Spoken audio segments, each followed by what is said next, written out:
We are back again this week with Mr. Walker's podcast with your host, Mr. Walker, my co-host, Juice. And,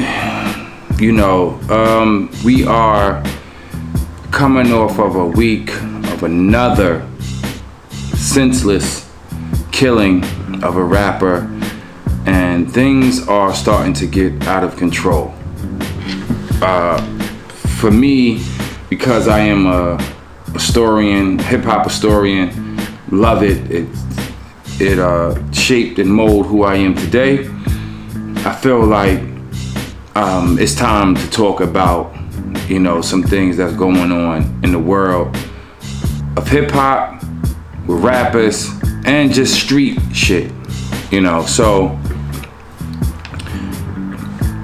we're not gonna waste any time. We're gonna get right into it. In this episode, topic is called street politics. So before we even get into that, Juice, how was your week? It was pretty good. Last night was fun. I'm a Model 1 to go on to play some more football, you know what I'm saying? So I was happy about that. But other than that, it's the same old week. But that actually made my week because I was amped for that game. I was really amped for that game. For me, staying busy, editing, production, getting ready to launch or trying to figure out how to launch this sneaker show that I have coming. But other than that, we rocking and rolling. So, I'm not trying to make it seem like I don't give a damn about your week, but it's just so much to talk about with this topic that I'm just like anxious to get into it. With that being said, I think we should tell the people, give our definition of what street politics are. And for me, street politics are rules that people are supposed to follow in the street. Whether it's the no snitching, policing your own neighborhood, etc., right? So, and a lot of times when those things are going on, I'm not gonna say that community is infested with illegal shit, drug dealing, killings, but majority of the time, those street politics are exercised in an environment like that. Would you agree? Yes, but the only problem with that, see, the street politics, just like the real politics, what happens is it gets too personal. It's not a business anymore. It's not a business anymore. So then you try to get, instead of towing the line, you try to get off, and then might try to do some sneaky stuff that you ain't supposed to do. And then you want to cop and plea when you're caught on it. You know what I'm saying? But then at the same time, you ain't supposed to tell either. You understand what I'm saying? So where do you draw the line at?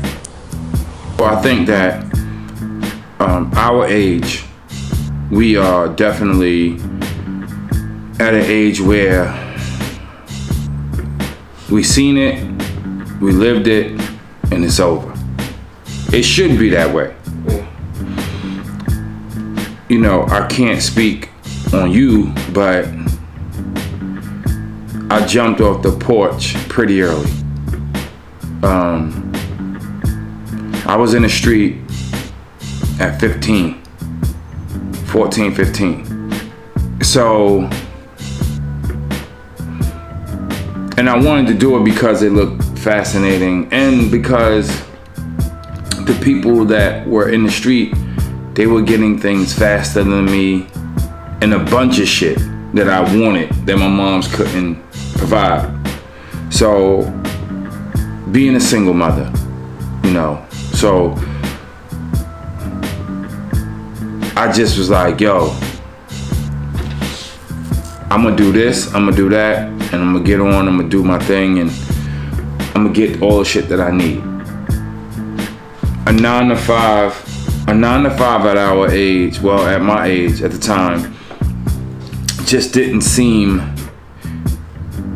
like the logical, and then on top of that, 15, I believe at the time, I got my working papers. My mom's made me get them, but once I got them, I realized I didn't want to use these shits to get a job. Even though that summer I did get a job. I did get a job. And after that summer, I was just like, yeah, I want to be outside. And people, and for me, I thought if I got a job and I was away from the neighborhood, I'll miss something. But the crazy thing is, you see the same motherfuckers doing the same shit when you come back to the hood from working. So, but what are some reasons that you would have to dibble and dabble in the streets? Well, I never really, dibble and dabble like that. But I was just around it. And I knew a lot of dudes that I was cool with that was into the street shit. You know what I'm saying? So it's not like I couldn't turn a blind eye to it. You know what I'm saying? There was no way I could turn a blind eye to it. You know what I'm saying? No, and pretty much in our neighborhood, nobody could. It's around. Now, you could try to avoid it. Now, certain people did avoid it. But I guess I don't know how to say this. I don't know if it was because of older cousins or whatever it was. Like, you always knew somebody who knew somebody that was dipping and dabbling and doing whatever. And you knew them as well. And then it was like, okay, I see what this is. You know what I'm saying? I never delved in anything major. But, I mean, in high school, shit, I sold weed in high school. And I knew I had a good friend of mine that had a white clientele. I wasn't close to white people then. So all I had to do was either give him some weed, a little bit of money, just sell this for me and give me the money back. And that's what it was. But I know a lot of people that did. I saw a lot. Seen a lot, and it was just like, okay, well, maybe this is the way it is, and also not even just out here, like if go to the boroughs where my family's living at, and I would see shit, and that's moving a mile a minute, and I'm like, wow, okay. So, like I said, me personally never delved in it deep like that, but I was always around it. I was around it as well. I lived in a house with some real guys, and I was the baby in the house, so I seen it every day. I heard the conversations. I knew who was what, I knew who wasn't what they claimed to be, and it was fascinating, because you only see shit like that in the movies. I had it firsthand. It was in my house. Pistols, drugs, money. You know what I'm saying? And even before that, before we even moved to where we, family is currently living, I was from another place that was just infested with that shit. So, and me being a 80s baby, that era was bananas for the drug shit. So it was like my neighborhood where I'm originally from is plagued with that. That shit is just rampant, crazy, it's crazy. So,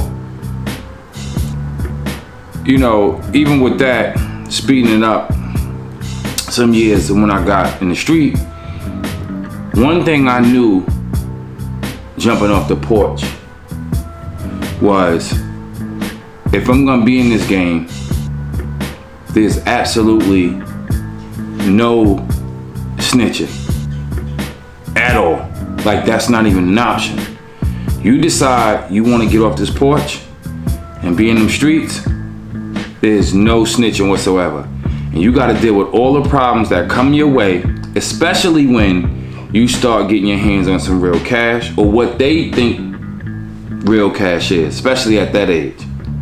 Gold chain, Jordans, Averex will have motherfuckers pressing you. You know what I'm saying? So now, you gotta defend your shit that you standing outside for, selling drugs in between classes, going up the hill, going to the store, selling some drugs, coming back to the school, going to class, after basketball practice, you know, you walking home with your lady, you selling some pieces there. You know what I mean? So now you get a gold chain, you get some Jordans, you popping, your shit moving, you saving to buy these things. So what it appears to be to other people might not be. That ain't no money when you think about it, you know what I mean? But I knew, because I also had somebody that was kind of guiding me too, through the street shit. Older dude, used to tell me shit, how to maneuver through the streets. And thank God, until I was done with it, I never got arrested. I never had to tell on anyone. You know what I'm saying? And I held my own. And I never got robbed for anything. So I think I'm one of the lucky ones, because not everybody has a story like that. I'm gonna go back to what you when you said the no snitching thing. Our psychology is fucked up, and I blame that on our parents and our grandparents, and with some people their great grandparents. Because when you were a kid, right, if somebody did wrong, they would want to know who did it. And y'all better tell me who did it, or everybody getting whooped. Now, on the other side, you get whooped for being a goddamn tattletale. Word. That's some. You get whooped for being a tattletale. That's real. So our psychology is so fucked up. Like, we don't know where to. And a lot of that is subconscious. It hasn't manifested itself yet. Why you think like certain niggas? Okay, say I'm cool with one dude and cool with another dude, and some shit pop off, some serious shit. Now, do I tell the man that it happened to what happened, even though this is my dude too? So now I'm caught in the middle. Either if I tell, I'm gonna get whooped. If I don't tell and he find out, I'm gonna get whooped. So like that shit is bugged out. And like I said, I blame my parents and grandparents and with some great grandparents, because that shit is bugged out, and our psychology is fucked up with that shit. Let me tell you this. Speaking on what you just said, right? Something like that happened to me in my life, where dude A robbed dude B. Because I'm cool with A and B, I gotta go back and get B shit back. I never had no other situation that was deeper than that. Like, I never had my A friend shoot the B friend. You know what I'm saying? And then even in that situation, he came in the spot and robbed everybody. And son just happened to be in there. But he knew. I've had that though. Where A shot B, a dude I grew up with. Known him a long time. Another dude I grew up with. Known him a long time. He shot one. Not that I was in the middle of it, but people knew that I knew both of them. And I used to get questioned about it. I'm like, yo, I don't know shit about that. That goes with, like, I know of some stories that I will get into some other time, but like with the rappers being robbed and when they are in certain cities and shit. And with that being said, rest in peace to Takeoff. This shit is out of control. Rappers are dying like, you know, this shit, it's unreal. But also, it's like sometimes I look at their lives and it's like they go backwards. Like I look at Chris Brown And I say to myself, why do you want to be a blood now? Now? Listen, bro. If you want to hire those motherfuckers to protect you when you come into the city, and you want to show them love like that, then cool. But for you to actually be one at the height of your career, you then want to get blessed in or jumped in or whatever, however it goes. You a fucking millionaire. And now you going backwards to be a gangbanger? It's the weirdest shit in the world. Even with these other situations, like the Takeoff situation, you know, I'm gonna speak on that because I've had situations where I've invited people to my neighborhood, right?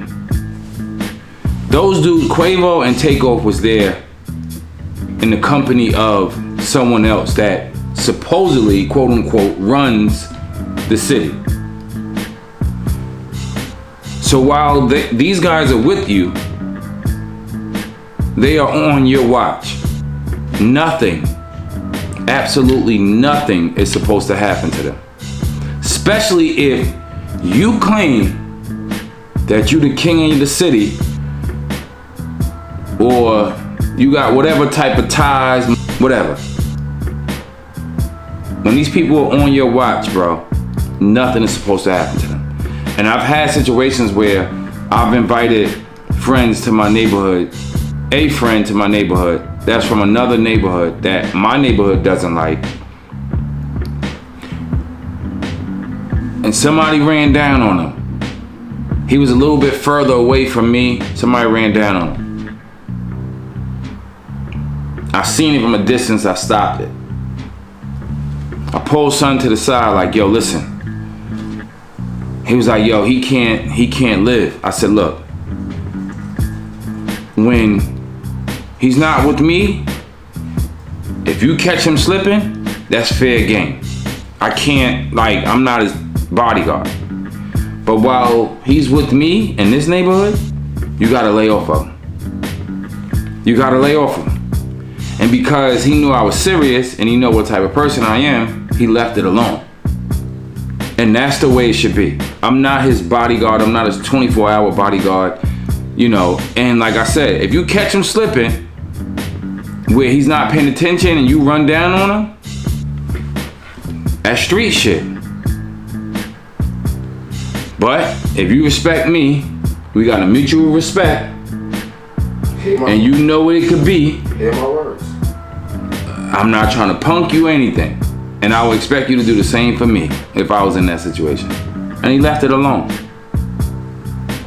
Now the guy felt uncomfortable and he left. But he didn't have to. But while people are with you, and that even goes back to like the Tupac shit. Like if you look at that, Pac wasn't supposed to throw that punch. He threw a punch at a person that gets busy in the street. He's a killer. That's what he was known for. So Suge and all of them know that. The dude that whispered in Tupac's ear about the dude snatching his chain, he knew that. Why he ain't go try to take it though? Because everybody's not who they claim to be, bro. Exactly. Even if you look at some of these interviews with these triple OGGs, GGs, they fucking, like they tell these stories, bro. And some of these on Vlad, on The Art of Dialogue, or all of these shows, all these different vlogs, and some of these dudes' reputation sucks. Like if you ask somebody from their neighborhood that actually grew up with them, they not who they say they are, bro. They weren't what they say they used to be or are today, right? And you put them on this platform. Street dudes don't get on camera and tell all their fucking business. They just don't. They don't. But, Well, because there's some triple OGs that put so much work in. They like, man, I can tell whatever I want now. But you would have to go to jail. You would have had to do time for it to tell it. But they talk about shit, statute of limitations have ran out. Like, they talk about shit that happened back. Where they not incriminating themselves. Let me tell you this, bro. And I'm gonna put this out, and I don't give a fuck who take offense to it. I don't care to hear none of your fucking old stories. 2022, 2023, I don't care to hear those stories anymore. It was fascinating to a point, right? But when a dude is around me telling those stories, he's telling you these stories to keep you in line, right? Or what cause he wants you to be able to respect him or fear him today. So he's telling you these stories about what he used to be today, right? Cause he's not what he used to be. So if he tell you, I murdered 5 people, I got caught for 4 of them. Why you need to tell me that, bro? And at this day and age, cause it's to keep you in line. It's to keep you some sort of fear going through you. Like, yo, if he get disrespectful with me, I might be the other person he killed that he could get away with. Fuck you. We gonna have to see if that's what it's gonna be. You know what I'm saying? But those magazines, bro, even the people that's the editor and the owner of those magazines, they were supposedly street guys. I also understand telling your story to kind of stay relevant, and you telling your story to a certain degree, because if you don't tell it, somebody else will. Alpo didn't get a chance to tell his story on the big screen, and he had a story. Now other people that are close to him are telling it. So I understand it to a certain degree, especially when you could really do something with the story. Make some money, but don't follow the trend, right? Especially if you in your fucking 50s, where you getting on these platforms and you telling shit for no reason. But it also could make some young person, be like, you know what, I don't want to go this route. It could. There's a potential that it could. I don't want to go this route. Even if they are fascinated with it. You know what? Nah, I'm gonna do something different. You know what I'm saying? Now, they could be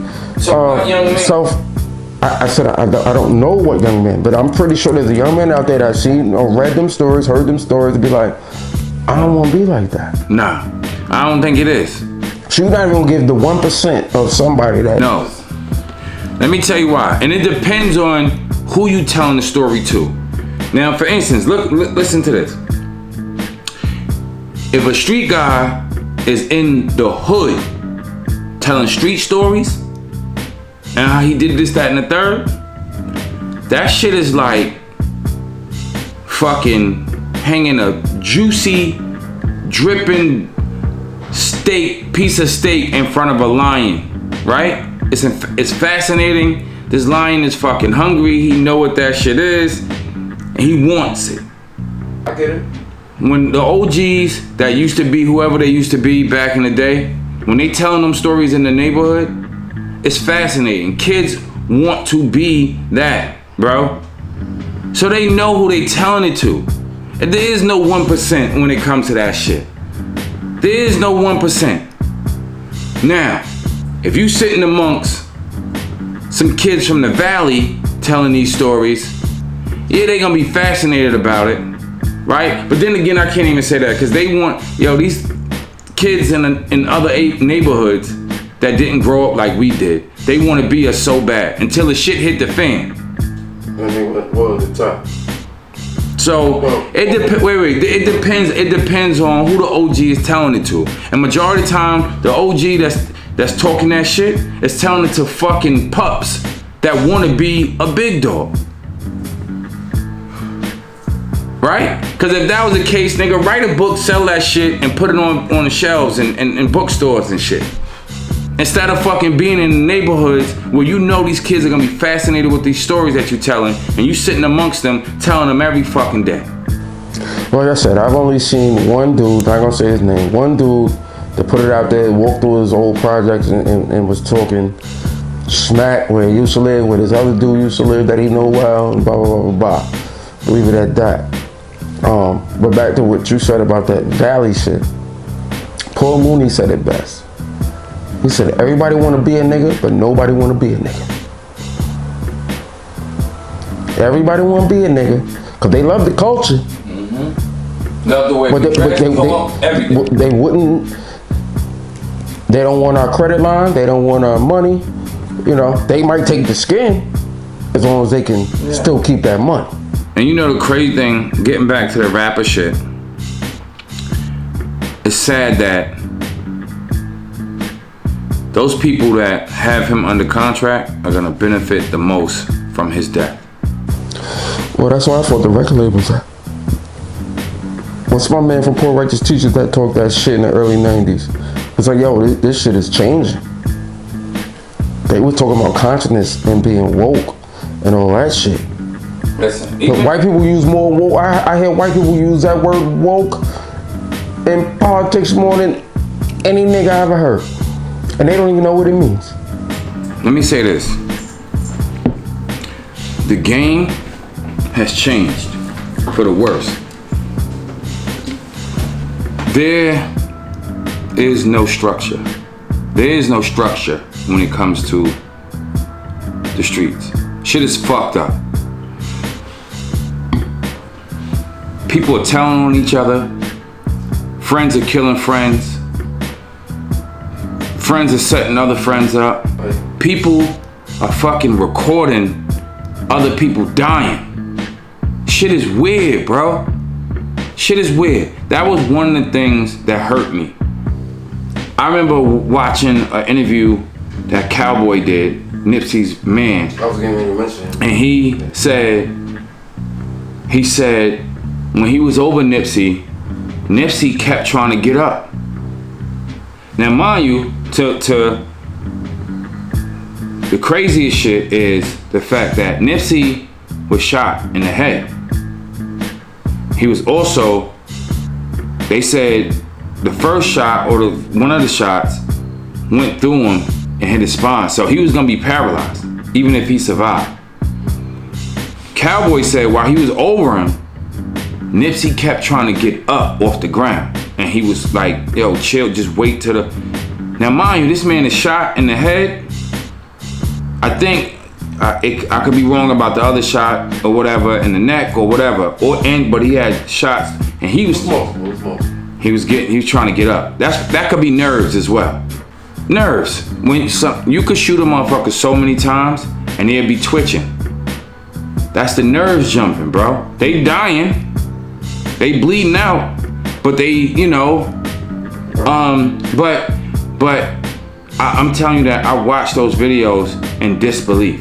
I don't watch them to be like good, or when I click on that shit, it puts me in a deeper and like darker, or even have me thinking about like this type of shit, having these type of conversations, like how the game has changed so much.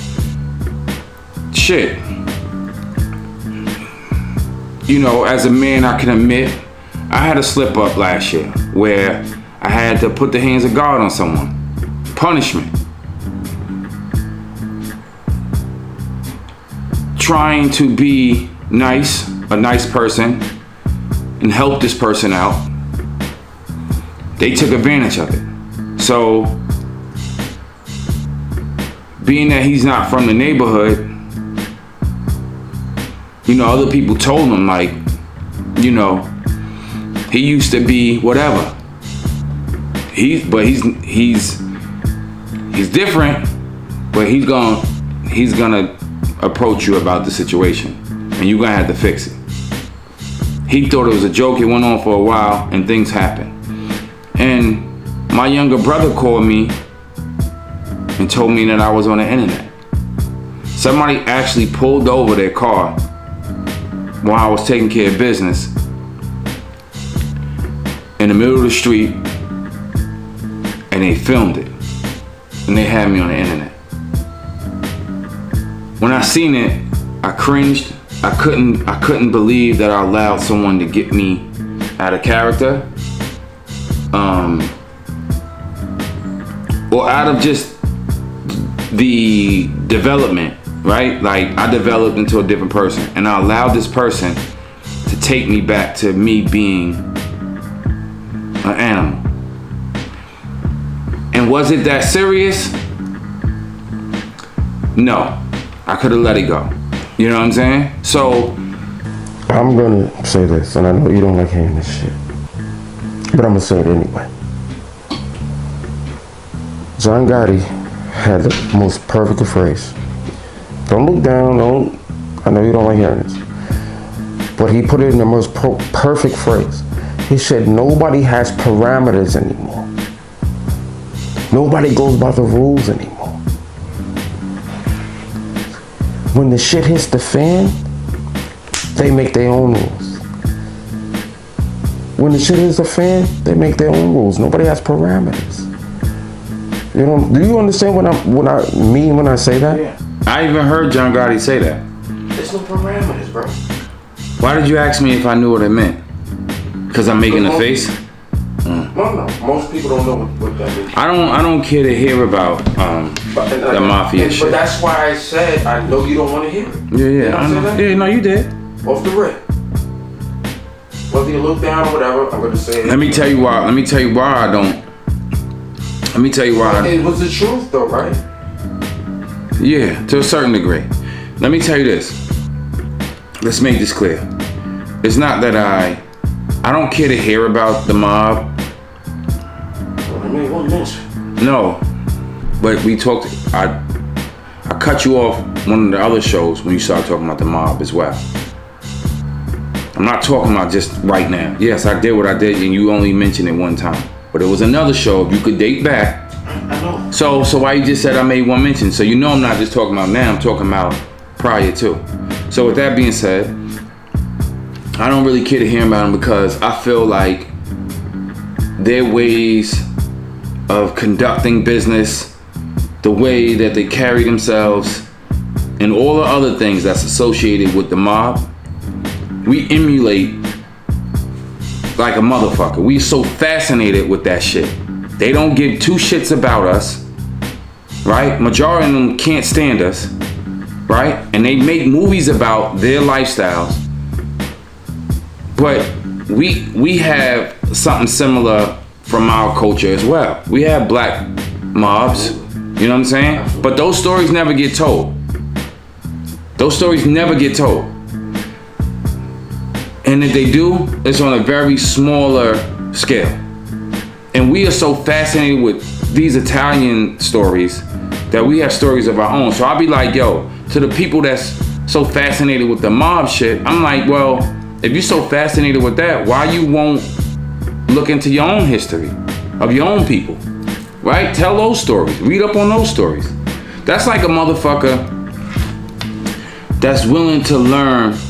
Why is everybody so eager to learn all these different languages, but you're not so eager to learn fucking how to speak Swahili?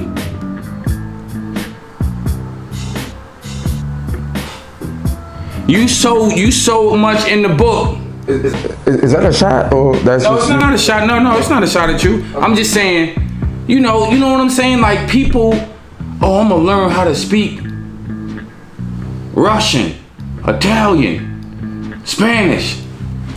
What about learning how to fucking speak Swahili? What about doing that? You so fascinated with everything else, but you forgetting about your own culture or what you come. I'm not talking about you. This isn't about you. I'm just saying in general. Motherfuckers be so fascinated with other people's cultures that you don't know shit about your own. That shit trips me out, bro. That shit trips me out. Motherfucker quick to put on a gangster, Italian, Martin Scorsese, whatever the fuck his name is. That's a shot, nigga. Yo, ain't no fucking shot. That's just like, yo, you know what too? That's just like when them fucking, that's just like when them old school niggas come around and they be talking about all that shit they used to do in the 80s. Nigga, I don't wanna fucking hear that shit. I don't wanna hear that shit. Yo, oh, I had a car. I had some, what, nigga, where's it now? Where's it now? Your fucking top of your mouth is out, right? You fucking walk with a gimp. Your fucking sneakers, your big toe got your sneakers looking like a fucking pair of boxing gloves with the thumb. Like, I don't want to hear that shit, bro. That shit is passe. Me dispiace. Fuck you with that shit. Me dispiace. If you are not willing to abide by the rules, practice them, or cherish them, or whatever, the street shit, leave that shit alone. And nowadays, street shit is tricky. Motherfuckers smile in your face and will set your ass up. Niggas smile in your face and blow your fucking head off. Fucking, you go and do some dirt with your man that you think is your man, he gets in trouble, the ace in the hole is y'all going on that mission and you killing that person. That's his get out of jail free card. Shit is all fucked up. The best thing to do would be to go to work, make your circle small as shit. And I used to, and that was like a thing of mine when I was in the street. Bro, I didn't have a bunch of fiends, like customers. I didn't have a ton of them, right? And I hustle, and this, I'm sorry, but I gotta say it, and this will probably make some people upset, but I don't give a fuck. The truth is the truth. I used to hustle with 4 or 5 people. One is dead. The other one, life is just, I think he's back on his feet, but life took him, it was rough. Yeah, it hit. One changed his life, and the other one got paperwork on him. Still functioning in the world, but has paperwork on him. And everybody knows me. I'm gonna keep it 110 at all the time. So if somebody come and ask me, yo, does this person have paperwork? I won't say that they do unless I seen it with my own eyes. I'm not the type of person just say, yeah. You can't hear word of mouth. Yeah. I'm not him. Yeah. I'm not him. And people have asked me about particular people. 2 people in my neighborhood, and I actually seen paperwork on both of them. So when dudes that's still in the street or trying to get in the street or around these people ask me, they be like, yo, did you see paperwork on him? I'm like, yes.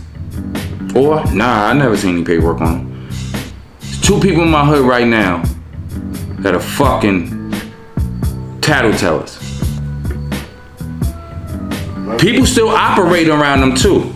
You understand what I'm saying? But see, then again, what's the point of, like, the people that ask me? What I started to realize was, what was the point of fucking asking me if you're gonna be around this person anyway and do dirt with them?